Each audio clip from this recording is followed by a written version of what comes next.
What is income tax and why is it necessary for a person to file his returns? There are both direct taxes and indirect taxes. So what you mentioned about income taxes, it is also called as direct tax. Tax is something charged on the income of a particular person who is within that basic exemption limit. These taxes are levied on the individuals. It can be charged on the business or trusts or companies, etc. And tax is not something that only taxed for, you're taxing the rich people. Every category who is within the basic exemption definitely has to pay tax. Assalamu alaikum wa rahmatullah. Welcome to Muse Talks, where I'm your host Arf. Today we have with us Sister Umaira Banu, a CA aspirant, former state president GIO Karnataka. Welcome back to the show, ma'am. Okay. For the ones who don't know, Sister Umaira Banu has already been part of Muse Talks in the previous video where she spoke about Islamic finance. For the ones who haven't watched that video, kindly do watch the video. Link is in the description. But right after this video, inshallah. So today we'll be discussing on the topic ITR, which is income tax return. Ma'am, for a layman, if we had to understand in a very simple manner, what is income tax and why is it necessary for a person to file his returns? So basically, in India, we follow this progressive taxation system. There are both direct taxes and indirect taxes. So what you mentioned about income taxes, it is also called as direct tax. These taxes are levied on the individuals. It can be charged on the business or trusts or companies, etc.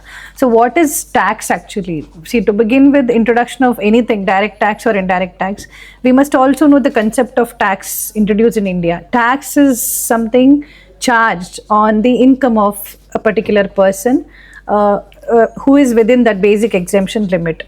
Basically, to finance the government projects, welfare schemes of the government, or anything with the military policies. So we can say that to develop our economy, this tax is actually levied on the person's income. Okay, then in India, who is supposed to pay tax? Every individual, every business, every company, every trust, every association, every body corporates or every cooperative society is entitled to pay taxes if they are within the basic exemption limit. Now, if the individuals are coming under the basic exemption limit, that is above 3 lakh rupees, according to the new regime, he is supposed to pay taxes. Even the business persons also are liable to pay taxes on their professional income, etc. also. And even the trusts, companies, whoever is registered under that particular act is supposed to pay the taxes. Okay, then when you're speaking about ITR, what are the basic implications of ITR, income tax returns? Yeah, so income tax returns, see, people believe that, if I don't have tax liability, if I'm not liable to pay taxes, I don't have to file the returns. So that is just a myth. So to say it as a fact, everybody, whoever, it's not that if you have only so much of tax amount, tax liability that you have to pay taxes. Filing ITR is something, a base for compliances also. Even if you are not within the basic exemption, you can file the returns. That's what I told. If you are within the basic exemption, definitely you have to pay taxes. You can't say that you don't have to pay taxes, government is misusing the money, etc. Every person has to pay taxes if it's coming under the limit, basic exemption limit. Now, for example, if you think that you're not coming under that tax liability, I don't have to file the returns. Basically, for a copy of filed ITR. So basically, ITR is necessary for everything. For compliance, especially, you need to file the income tax returns. Where you spoke about the individual as well as the business aspect as a business person. Let's say, could you please brief the structure of what's the basic structure for an individual? What should be his income limit, annual income, above which he should pay the tax, below which he need not to pay the tax or something like that? Could you please explain? Yeah. When it comes to individual person? Yeah, to start with individuals, there are some tax slab rates for every individual. If his income is above 3 lakh rupees, up to 3 lakhs, it is exempt. You're not liable to pay taxes. But if your income crosses 3 lakh rupees, and it reaches to 15 lakhs and above, you are actually liable to pay taxes ranging from 5% to 30%. 5 to 30. Yeah, 5 to 30%. So earlier we had this old regime, because now we are following two regimes also, but people can opt between these two. For example, old regime and new regime. But that concept is little not understood by many, but still we are, It's a commerce term. yeah, it's a commerce term, so many of them may not understand it. But this is the new regime we are following, where people are actually, individuals are paying taxes within that 5% to 30%. And then that definitely I can see that this is completely a new amendment brought by the government into the income tax structure. And for business, there are different categories where they have to pay taxes. Like for example, professionals like doctors, lawyers, they have to pay under presumptive taxation, that is 44AD, etc. And again, some companies, some firms, from AOPs, trusts, all if they are registered under this 12AB and different acts of their particular this thing, and they will have to pay taxes at that slab rates. Particularly, there are different slab rates for everybody. For business, it will be, for domestic companies, 25%. For cooperative societies, it is 25% to 30% tax rate. Different slab rates for every category of, income tax. For the doctors, lawyers, they're all self-employed. So what's the tax structure for them, the tax slab for them? There is a professional tax, PGBP. It's called as profits and gains from business and profession. So business is completely different from the whatever that profession we say. So specified business under section 44AD, where they are categorizing you between doctors, lawyers, and other kind of professionals, even artists, even the performers, even the brand ambassadors, whoever is, within that limit, they definitely have to pay tax, and their annual aggregate turnover should be on that 1 crore rupees per annum. If their annual turnover, not only for the business or whatever I'm saying, if you are individuals, if any business or companies, if their annual aggregate turnover exceeds 2 crores or 5 crore rupees, they have to be audited. Their financial states need to be audited under 44AB section. So that is called as something called as tax audit. So we actually check their books of accounts, match with the bank statements, etc., and accordingly we file their returns. As we spoke about individual, self-employed, as well as a business person. How is it beneficial for a senior citizens, ma'am? Yeah. See, senior citizens, earlier in old regime scheme, senior citizens were, exempted to pay taxes if their income was below 3 lakh rupees. But now for every category of individuals, even if it is senior citizens or super senior citizens whose age costs 80 years, the tax slabs is same, 3 lakh to 15 lakhs and above, from 5% to 30%. So now there is no different slab rates for different. Earlier in old regime, we had 3 kinds of sections, wherein we had individuals, up to 60 years. Then we had senior citizens, that is above, between 60 to 80 years, and the last category was above super senior citizens, above 8 years. But now the tax slab rates are all similar for everybody. Now senior citizen schemes are exempted to pay taxes up to 3 lakh rupees. Only above that, 3 lakh they can pay the taxes, and they have certain exemptions, deductions, and all. They can claim from ATD, which is called health insurance premiums. They can claim deduction up to rupees 50,000. Ranging from 50,000 till 75,000. So in that way, they are, it will help them to, reduce their taxes. Not only that, we have government schemes also, right? Senior citizen scheme and different life insurance plans, etc., etc. So many people will just go on investing in those schemes and try to, avoid a little amount of taxes. It's not evading taxes, but little avoidance of taxes they do. Okay, they do have the allowance from the government. Yeah, allowances from. What are the types of ITR forms available, and how do you choose the right one, ma'am? Yeah, now see, we have different up to ITR 7. See, ITR 1 is for the normal individual, salaried professionals, individuals, etc., which is called Sahaj. ITR 2 is for the, business people. ITR 3 again is for specified business companies and all. And ITR 5 to ITR 7 is, for the trusts, for cooperative societies, for AOPs, etc. So all these ITRs are categorized, and accordingly we file the returns. So when you file the returns, it actually shows you many options there, and accordingly you have to file the returns in that particular sections. But if you file under wrong section also, it will be later on you have to face a lot of compliances again. The consequences are very hard. But after some submissions and written submissions, we can claim exemptions or whatever.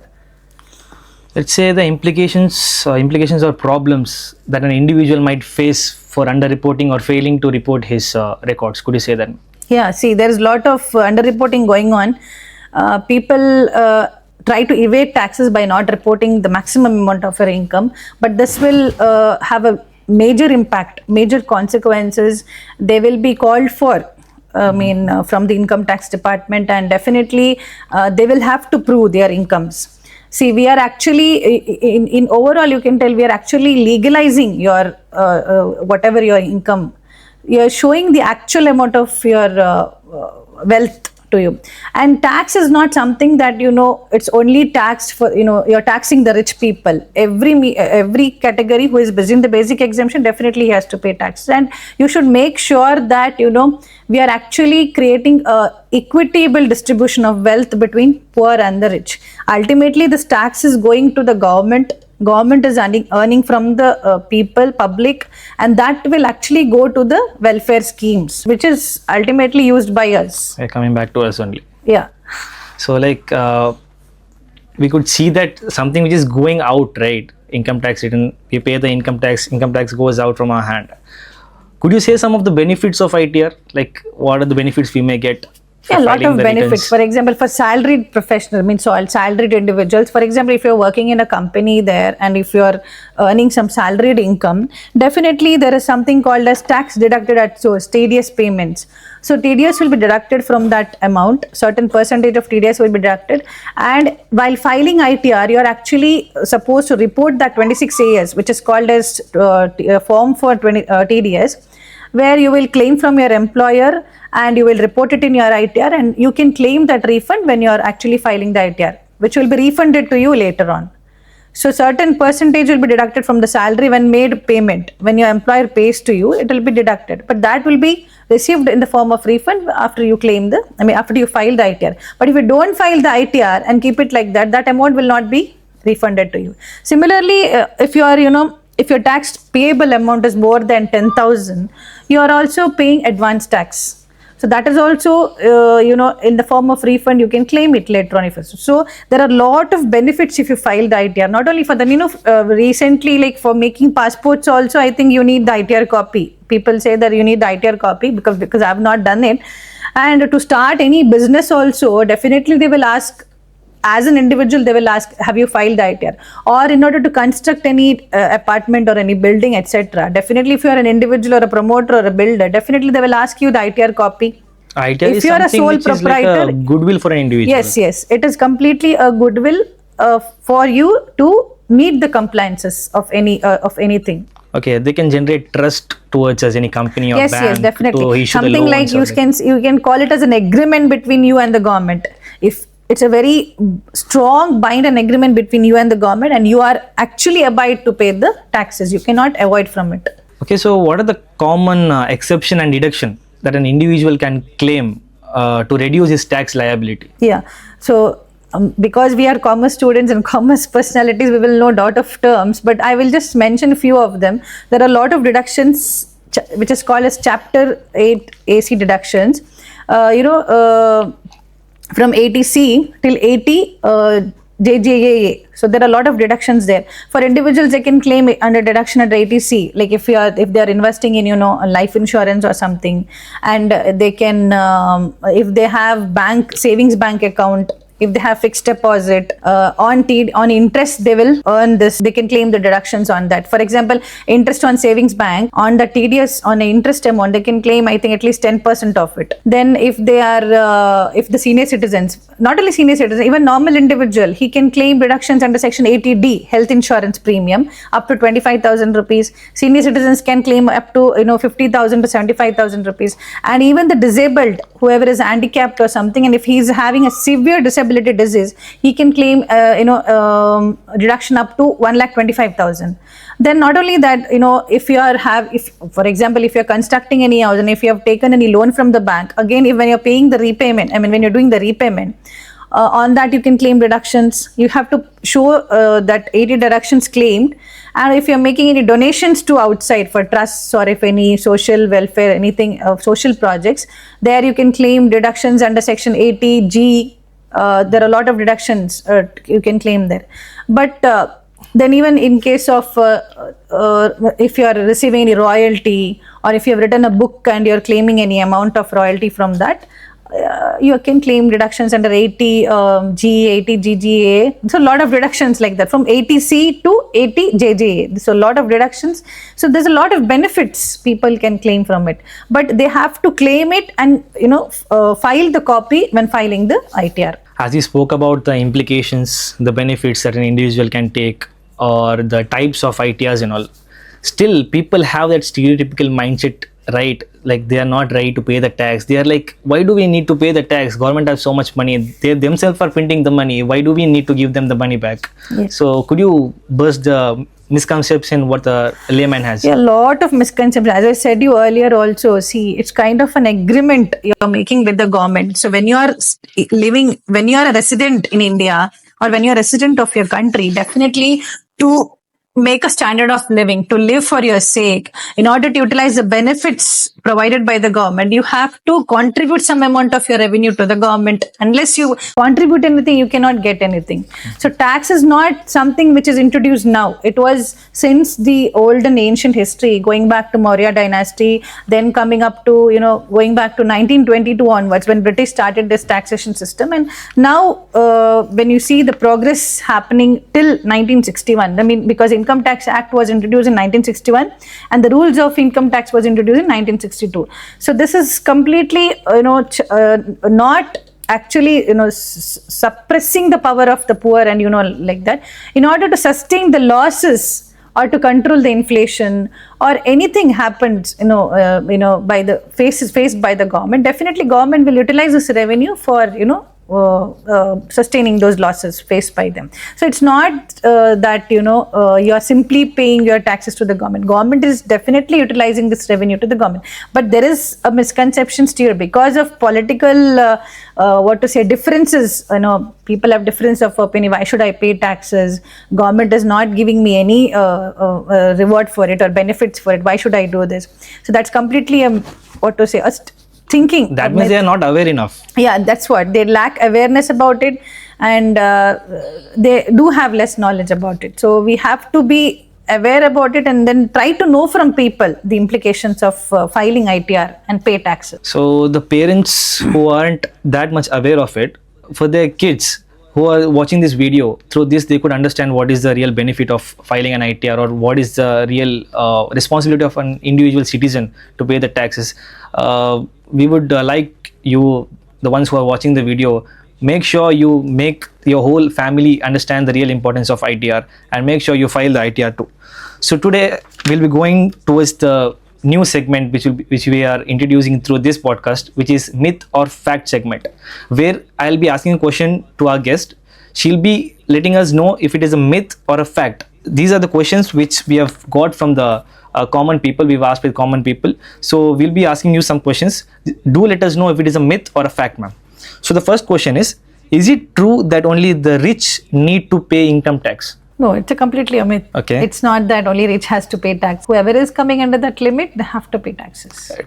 Time to burst the childhood misconception, I guess. Okay. Do income tax exemption limits differ based on age? That's what I told you. There is a lot of categories. Now, because of new regime, slab rates are similar to all categories. If you are below 60 years or between 60 to 80 and above 80, tax slabs doesn't differ. It's same for all. So it's not a myth. This is a fact. I'm saying that slab rates are similar now. So whoever does not differ with age, I mean differ in the sense that 60, earlier it was 60, 80 and above 80, but now it is slab rates are similar for all. Is agricultural income completely exempt from tax in all cases? Yeah, it's obviously a fact that agriculture is completely exempt from all. Is it? Yes. Okay, as it is a major income for the country, yes. or the economic growth. Okay, so is e-filing mandatory for most taxpayers in India? E-filing is mandatory for those who are coming under the basic exemption, definitely. For those taxpayers who have the basic tax payable income, they will have to pay their taxes. Even if 1 rupee, if they don't pay also, they will get this income tax notice. But there are some categories where even if you are not liable to pay taxes, even if your income does not come within the basic exemption, you can still file returns. It's called as nil file returns. You can file nil returns wherein you can, in order to apply, that will be useful when you apply for passport or if you want to start a company, as I said you earlier. Okay, so do only salaried individuals have to file income tax returns? No, that's a myth. It's again. a myth. Yeah. Again? Every category, as mentioned, individuals, professionals, business, trust, cooperative, many categories. And the senior citizens also. Yes, definitely. Senior citizens. Can I avoid filing a return if I have a tax liability? No, definitely not. You cannot avoid the tax. I mean, filing, right? Yeah. Avoid filing if you have a tax liability. Even though if they have tax liability, they can't. Like Yes. they can't avoid filing the returns. They have to They file have the returns. to file the returns. That is what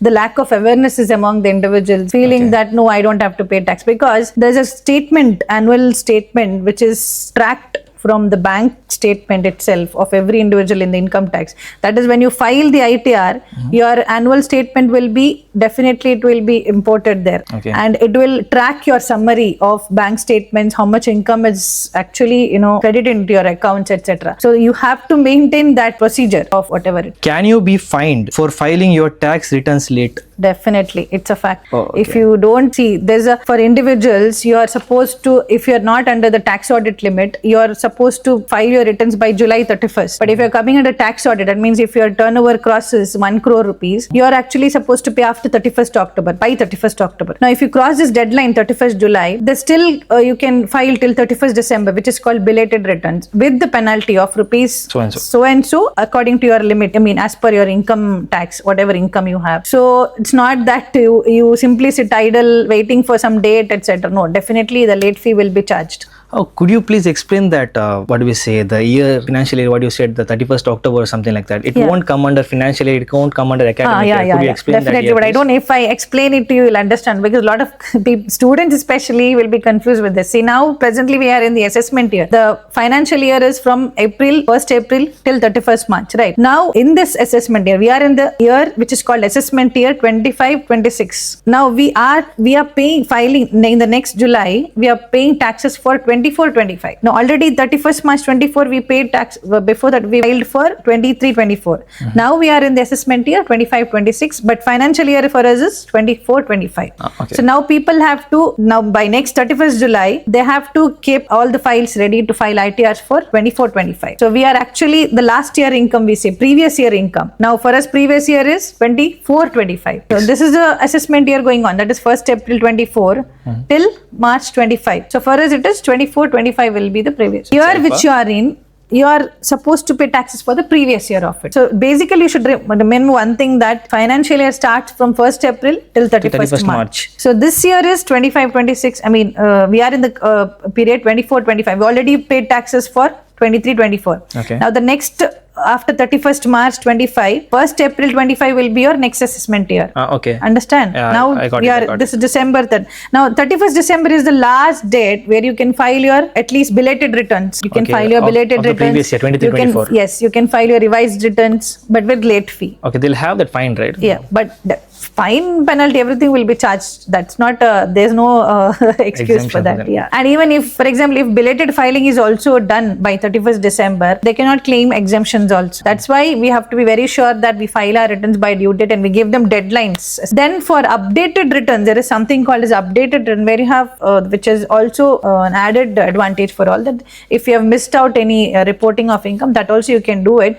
But if you're filing updated return, there again you cannot claim any exemptions, basic allowance, etc. So here we come to the end of the segment, ma'am, where I myself had a alarming or the wake up call where I could burst my misconception myself. So I hope it was clear for you all in a very detailed and in a very simple manner. Sister Umaira Banu has explained the concept of ITR. So Jazakallah khair for coming back to the show, ma'am, and we wish you're back to our show again and again, because you're someone who is really into the commerce field, or really into the something which we individuals or a business person are working on day to day. So Jazakallah khair for coming again, and Jazakallah khair viewers for watching the video, and make sure you subscribe to the channel. Assalamu alaikum wa rahmatullahi ta'ala wa barakatuhu.